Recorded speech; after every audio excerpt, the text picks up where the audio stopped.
Jadi gini Bang, Anda Bang Bang Ucuy kan seorang Muslim. Iya. Ah, misal ini permisalan perandaian. Bang Ucuy hidup sejaman dengan Muhammad, terus jomblo nih, pengen dicariin istri. Kalau Rasul atau Muhammad yang memilihkan jodoh, maka harapan rumah tangga itu baik nggak? Iyalah, pasti karena kan Rasulullah Nah, sebagai ini panutan. ini ini Muhammad yang menjodohkan Zaid dengan Zainab, tapi rumah tangga mereka berantakan. Gimana ini? Ya, sebetulnya begini, kalau pemilihan jodoh itu kan sebetulnya hanya Allah yang tahu ya. Rasulullah sendiri juga tidak tahu.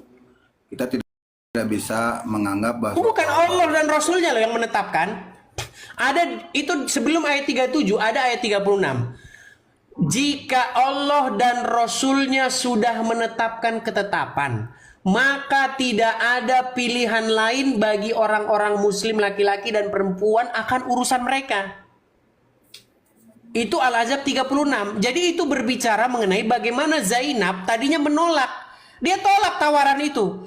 Wahai Rasulullah, bagaimana kamu nikahkan saya kepada yang golongan dari golongan kasta budak?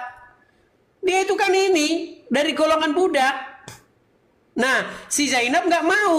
Baru turunlah ayat itu. Jika Allah dan Rasulnya menetapkan ketetapan, maka tidak ada pilihan lain bagi orang-orang muslim laki-laki maupun perempuan akan urusan mereka. Nggak boleh bantah. Nah, lalu diturutinlah sama Zainab ini. Zainab akhirnya nikah sama Zaid, anak angkatnya Muhammad. Tapi tiba-tiba di dalam perjalanannya waktu, rumah tangga mereka tidak harmonis. Mereka berantem terus. Sampai Zaid nggak kuat, Zaid ngomong supaya dia itu mau menceraikan istrinya, si Zainab ini. Lalu Muhammad berkata, tahanlah terus istrimu dan bertakwalah kepada Allah. Ditegur. Padahal kamu menyembunyikan sesuatu dalam hati kamu. Betul nggak? ya, Nah, berarti yang keluar dari mulut Muhammad tidak sesuai dengan apa yang sebenarnya terjadi yang ada dalam hati dia. Nah, seseorang yang keluar dari mulutnya A, padahal di hatinya B, dia seorang munafikun, betul? ya, Iya, makanya saya bilang tadi, Bang. ya. Bener, abang akui nggak bahwa Nabi Anda Muhammad seorang munafikun di sini? Ada Ucuy turun kau katanya. Salah saya apa gitu Bang Edis ya? Coba Bang Ucuy mengakui nggak bahwa Nabi Anda di dalam ayat ini seorang munafikun karena mengatakan sesuatu yang beda dari hatinya, Tanda-tanda munafik itu adalah orang yang pertama itu diberi amanat, tidak disampaikan gitu ya. Iya, dia kan mengatakan tahanlah terus istrimu, Iya, sedang betul. engkau menyembunyikan sesuatu dalam hatimu. Iya, betul juga. Berarti seorang munafikun nggak dia? Iya, betul. Anda betul. Wah, iya seorang munafikun udah mengakui kok. Iya, tapi Jadi sampai- teman-teman, kalau ada yang keberatan Jadi- mengatakan kamu begitu lancangnya mengatakan Nabi kami seorang munafik. Bang Acuy seorang muslim mengakui kok gimana? Kamu bilang saya Eh, jadi yang terbaik itu adalah melihat konteksnya. Karena Rasulullah itu manusia biasa. Jadi dia punya sisi manusiawi. Bukan jangan memandang bahwa Rasulullah itu adalah dia sebagai Tuhan yang lengkap gitu ya, seperti zat yang maha esa gitu ya. Tapi iya, tapi gini Bang. Rasulullah juga punya- Rasulullah Tapi juga- ada satu juga hadis punya yang berbunyi sering- begini. Ada satu hadis yang berbunyi begini. Barang siapa yang taat kepadaku, maksudnya itu Muhammad. Muhammad kan ngomong, barang siapa yang taat kepadaku, maka sesungguhnya dia telah taat kepada Allah. Betul. Saya juga Nah, pernah menjadi baca pertanyaan itu. Bang, Dan itu bagaimana sahih, mungkin taat kepada seorang munafikun sama derajatnya dengan taat kepada Allah?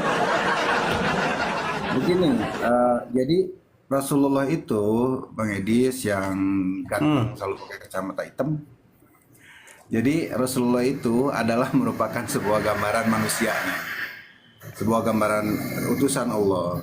malah kalau di surat Abasa sudah diperingatkan, hei orang yang berpaling terhadap orang kafir gitu, maksudnya orang selain Muslim. Itu selalu diperingatkan dalam Al-Quran itu banyak sekali surat-surat yang menegur Rasulullah karena sisi manusianya yang keluar. Dan Iya, itu tapi begini Bang masalahnya. merupakan sebuah contoh bagi kita sebagai umat Islam bahwa Rasulullah itu juga punya Kelemahan. sisi manusia, iya, sisi Kelemahan dan manusia. kesalahan gitu. Kesalahan. Jadi kalau seandainya tata cara Rasulullah itu ada yang tidak benar, maka selalu ada turun ayat. Kalaupun yang benarnya, kalau kita memandang, ya banyaklah hal yang bisa ditiru dari Rasulullah. Berarti Kalaupun Muhammad ada tempatnya yang salah ya Bang ya? manusia Iya, itu tempatnya salah ya berarti ya? Jangankan Bukan gini, karena begini Bang. Saya sudah melihat banyaknya muslim itu yang mengkultuskan Muhammad. Jadi mereka sudah mendewakan Muhammad. Jadi kalau mau ngomong Muhammad salah itu kayaknya mulutnya itu kayak ini kayak kejepit pintu dapur. Kayak mulutnya kayak kejepit pintu dapur kalau mau ngomong Muhammad salah gitu loh. Ya, jadi gini Bang Edis, ya bagi orang yang cerdas ya, bagi orang yang cerdas. Pada saat kita menerima cemoohan atau apa gitu ya tentang hujatan, itu adalah suatu gambaran bagi kita untuk selalu belajar bahwa perjuangan seorang Islam itu, Muslim itu bukan hanya dengan emosi. Orang Muslim itu mengajarkan kasih dan sayang dari Al-Fatihah aja udah Ar-Rahman Ar-Rahim. Kalau seandainya ngelihat Bang Edis yang pakai kacamata hitam ini belum apa-apa udah marah, kapan selesainya diskusi kita? Nggak akan selesai. Oke Bang, oke baik. Kemudian Saya tanggapi Bang ya, saya tanggapi Bang Ucuy. Jadi Bang Ucuy sudah mengakui bahwa Muhammad itu tempatnya salah ya? manusia, ya manusiawi. Karena dia Iya, manusia. tempatnya salah. Rasulullah itu Berarti manusia. tempatnya salah ya? Bukan, kalau tempatnya salah. Duh, ya, sulit. Rasulullah. Ternyata berat mengakui kenyataan ini saudara. Bang Edis, kalau tempatnya salah, saya kasih tahu. Itu ada presentasi. Seandainya tempatnya salah, maka 100% dia adalah tempatnya salah. Nah itu makanya saya tidak Enggak, kan ada satu lagu. Manusia tempatnya salah dan lupa. Itu artis. Jadi Jika kalau masih ada tempatnya salah, artinya cinta di Kalau hatimu. dipresentasikan. Makanya kan ada kan ungkapan seperti itu. Manusia tempatnya salah dan lupa. ya, jadi kalau menyalahkan bahwa Rasulullah itu tempatnya salah, artinya seluruh orang itu secara keseluruhan bahwa kehidupan Rasulullah itu salah. Tapi kalau dipresentasikan, dia tidak salahnya tuh hanya sedikit dibandingkan kita. Maksudnya orang Muslim. Oke, baik. Kan Jadi orang- apa jadi yang dikatakan kalau Muhammad? Oke, kalau jadi disebutkan pernah. bahwa tempatnya salah, berartinya Oke, 100% baik. dia salah terus. Baik, Gitu. baik. Jadi begini. Jadi intinya Bang Ucuy sudah mengakui bahwa Muhammad melakukan beberapa kesalahan gitu ya. Ya betul, kalau kesalahan ada karena di surat-suratnya baik itu di Abasa, di surat Abasa, di hadis-hadis juga ada. Itu merupakan gambaran bahwa dia manusia. Dan Oke, itu baik. selalu keluar Baik. ayat, kemudian ada hadis kutsinya juga, ada di Qurannya juga. Baik, Jadi kalau saya Bang tanggapi Edis ya. mau nih, saya banyak sekali mau mengoleksi kesalahan-kesalahan Rasulullah. Banyak saya Wow, juga, karena saya kan ngeri. tetap aja harus baca Quran dan hadis. Nggak bahaya nih Bang, apa ngomong mengoleksi kesalahan-kesalahan lah Rasulullah, ini nggak bahaya nih Bang. Nanti banyak inbox masuk loh. Nanti banyak inbox masuk loh. Nggak apa-apa. Jadi konteksnya begini Bang. Jadi konteks setiap ayat itu saya cari. Kenapa ini Rasulullah contoh melakukan masalah poligami gitu kan. Siapa yang suka sama poligami? Nggak ada yang suka kan. Apalagi bangsa kita, bangsa Indonesia.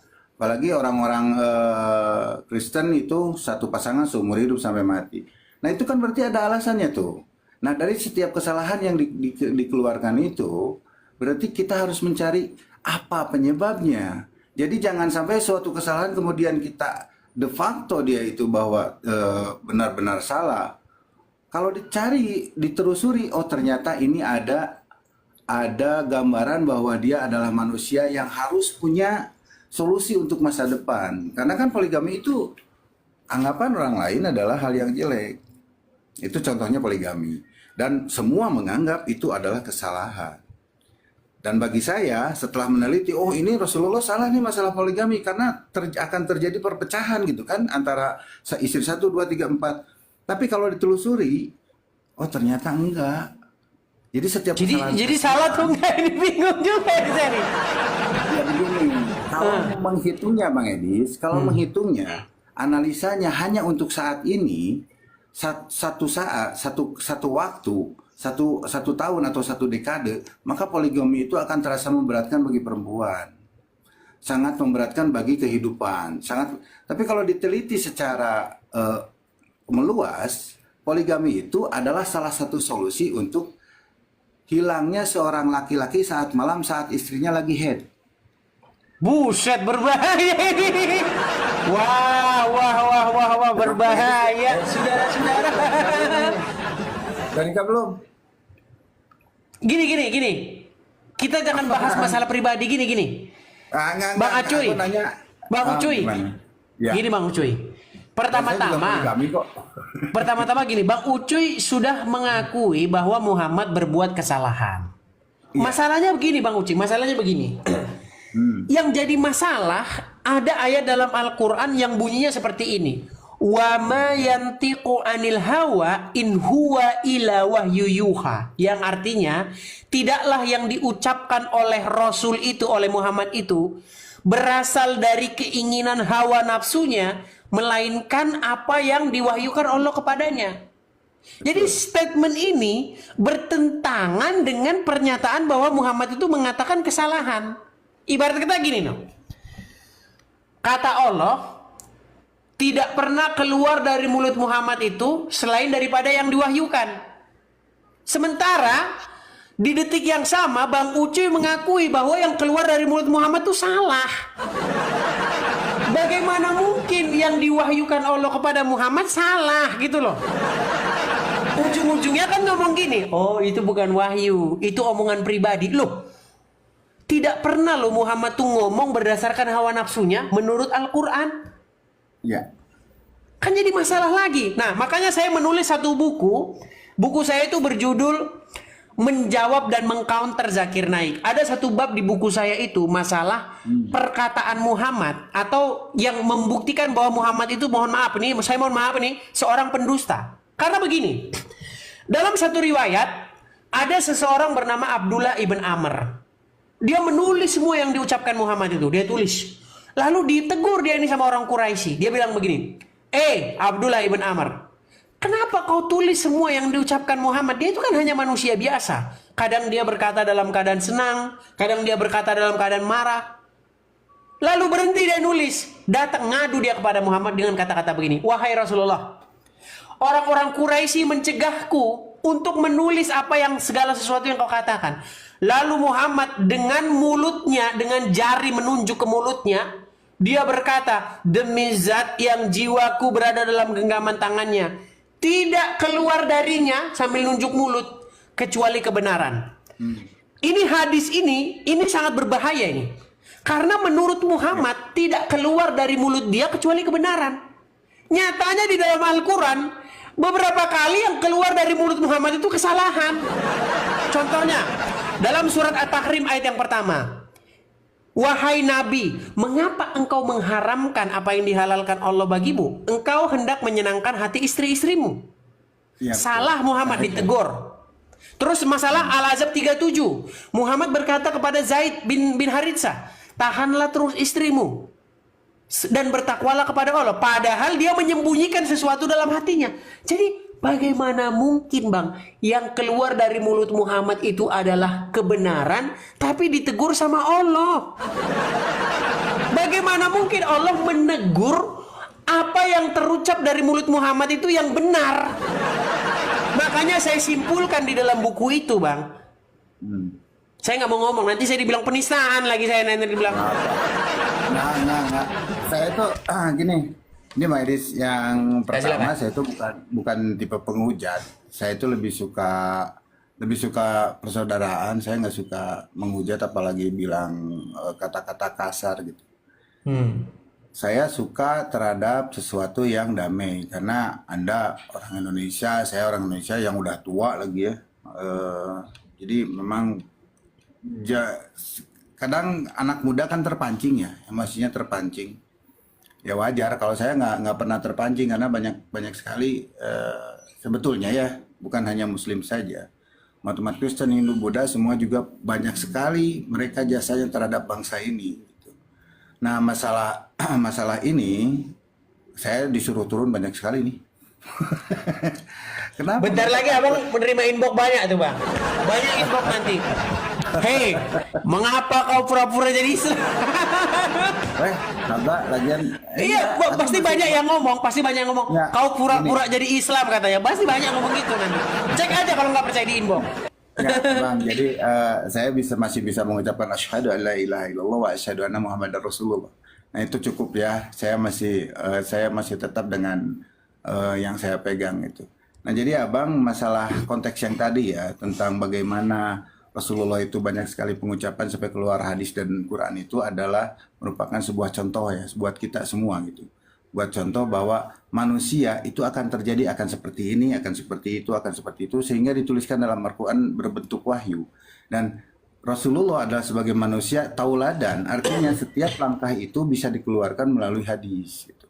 Itu memang benar semua. Yang Bang Edis bukan hanya kali ini kan, sebetulnya beberapa kali mengungkapkan hadis sama Quran itu sama orang Muslim kan enggak, padahal itu memang kenyataannya dan sahih loh. Dari hadis-hadis yang saya ikuti ya, Bang Edis beberapa kali itu sahih. Makanya saya teliti. Tapi konteks utamanya adalah hal tersebut, kesalahan-kesalahan Rasulullah ternyata tidak mengurangi wahyu-wahyu yang ada dalam Al-Quran, tidak mengurangi dia sebagai penyampai wahyu dari Allah. Ya, tapi gini bang, kalau kita mau menggunakan nalar kita, gini loh bang. Muhammad kan hanya punya satu mulut, dan dari mulut yang satu itu dia bersumpah loh, dia demi zat yang jiwaku berada dalam genggaman tangannya, tidak keluar dari sini kecuali kebenaran. Artinya berdasarkan statement Muhammad yang berdasarkan dengan sumpah, tidak keluar dari mulutnya itu kecuali kebenaran. Artinya semua yang keluar dari mulut Muhammad adalah yang benar. Tapi faktanya di dalam Al-Quran menyatakan bahwa yang keluar dari mulut Muhammad itu beberapa kali adalah kesalahan. Contohnya ketika dia mengatakan kepada Zaid bin Haritsah, tahanlah terus istrimu. Padahal sebenarnya bukan itu yang harus dikatakan Muhammad. Bagaimana di dalam surat At-Tahrim ayat yang pertama, dia mengatakan kepada istri-istrinya, diharamkan apa itu segala macam. Lalu ditegur dia, mengapa engkau mengharamkan apa yang dihalalkan Allah bagimu demi untuk menyenangkan istri-istrimu. Di dalam surat Abasa tadi, bagaimana Muhammad bermuka masam, yang dia tidak seharusnya demikian. Lalu bagaimana dengan statement Muhammad tidak keluar dari mulutnya ada kecuali kebenaran? Berarti kan ini kontradiksi. Gitu loh. Makanya saya bilang dalam buku saya itu cetar membahana. Uncup PI kebagian. Tanya teman-teman sama Yusuf PI, buku saya itu sudah pernah saya challenge. Kalau ada muslim yang bisa membuktikan buku saya itu salah, saya lompat dari Monas. Saya bagi-bagikan gratis itu bang. Gratis saya bagi-bagikan kepada muslim itu. Nah, saya pernah dengar itu waktu sama Pak Yusuf ya, sama Pak Yusuf PI. Saya pernah dengar saya langsung loncat dari Monas. Tapi intinya begini, dalam hidup itu memang saya pribadi sih nggak ada kebencian sama Kristen gitu, apalagi sama agama-agama lain sebagai bangsa Indonesia. Yang saya takutkan adalah kamu gitu ya, Bang Edis dan teman-teman itu langsung pecah belah hanya karena kita diadu argumen yang sebetulnya semuanya sama menuju satu Tuhan yang Maha Esa dan semuanya tetap masih dalam warga negara Indonesia. Justru indikasinya ini aku yang udah tua ini yang ditakutkan adalah kalian para anak muda Gen Z yang mudah marah ini malah terjadi perpecahan. Sampai ada yang menantang saya datangi kamu share lo.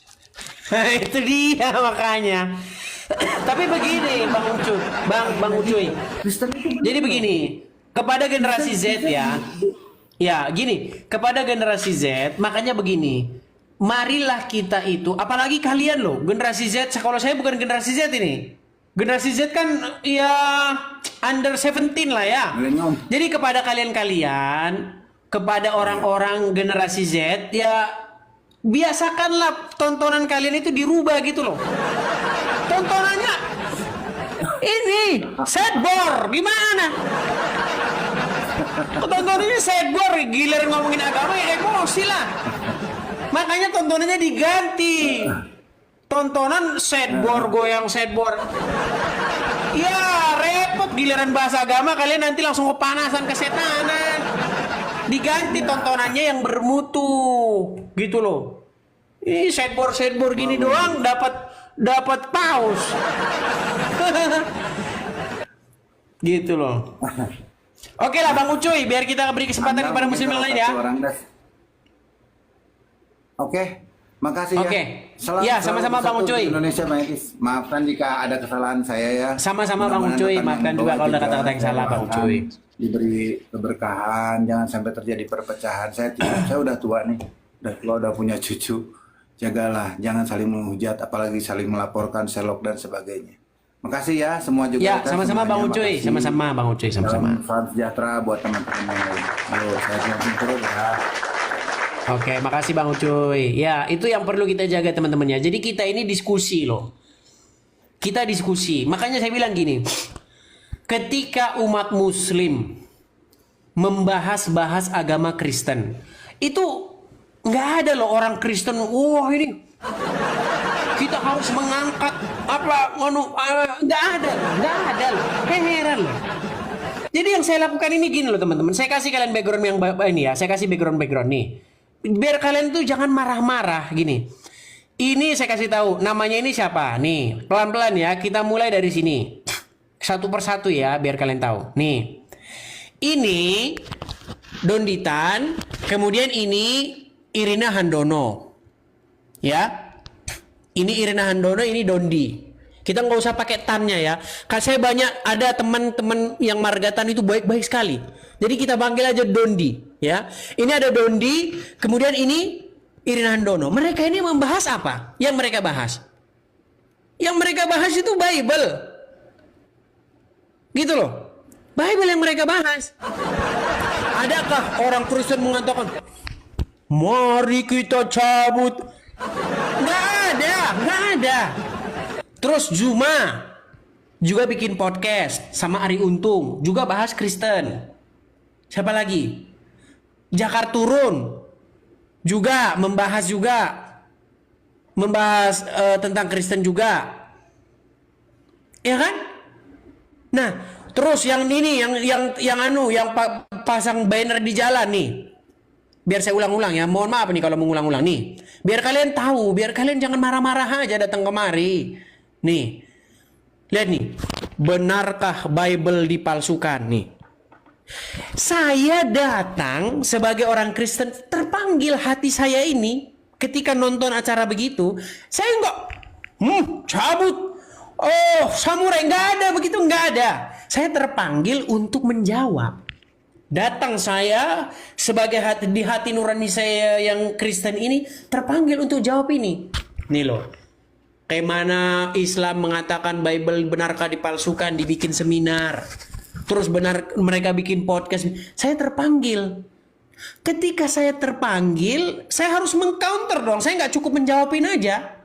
Saya harus mengcounter juga. Ketika kamu saya counter, jangan kamu Sherlock, di mana lokasi halal darahnya, ini halal. Jangan gitu. Kita diskusi aja yuk. Ini udah zaman modern loh, udah 2024. Kita buka forum diskusi lawan dengan diskusi, data lawan dengan data, argumen lawan dengan argumen. Ini argumen kau lawan dengan peda. Makanya kalau tontonanmu ngadu ayam sama goyang sideboard kayak begitu, kau jangan naik ke sini, pindah channel, di skip, scroll ke atas, gitu loh. Ini khusus channel yang orang-orang dewasa saja. Ya. Ya, jadi yang dibenerin yang dikatakan Bang Ucu itu benar. Jangan sampai kita ini karena diskusi seperti ini menjadi ada konflik. Nggak boleh. Konfliknya di sini aja loh. Di sini konflik argumen. Jangan orang-orang politik itu aja yang konflik di TV. Kita juga ngambil panggung. Ya. Yang di TV-TV aja. Tahu nggak politikus-politikus yang debat-debat di TV One di mana? Mereka debat itu. Mereka debat mengenai gagasan-gagasan politik partai A, partai B. Di bawah cabut-cabutan cabut-cabutan pedang. Bengak kau, bengak. Kalau kau berilmu, kau ambil panggung yang di atas itu. Kau beda partai, kau gontok-gontokan di bawah. Gini kau. Gitu loh. Saya itu mencerdaskan bangsa kita biar kita ini kelasnya itu kelas yang naik, bukan kelas pasar. Argumen lawan dengan argumen, gagasan lawan dengan gagasan. Yang jadi korban tuh orang-orang yang ini loh, yang IQ-nya rendah. Banyak loh, begitu banyaknya orang debat gagasan. Mulai agama, politik, banyak. Argumen lawan dengan argumen. Jangan kau debat, kau nyalakan motor, geber, kau bawa pedang terus Sulit saya mengatakannya, sulit ya. Tapi gitu, banyak kita begitu. Makanya kita ini cerdas, gitu ya. Jadi besok jangan kau naik lagi. Siapa? Mana alamatmu? Alamatmu mana ini? Awas kamu, awas. Jangan seperti itu ya. Apalagi kedua-dua itu. Buka pintu. Buka pintu. Kau melakukan penistaan. Giliran Muslim tulis begini, benarkah Bible dipalsukan? Oh, itu bukan penistaan itu.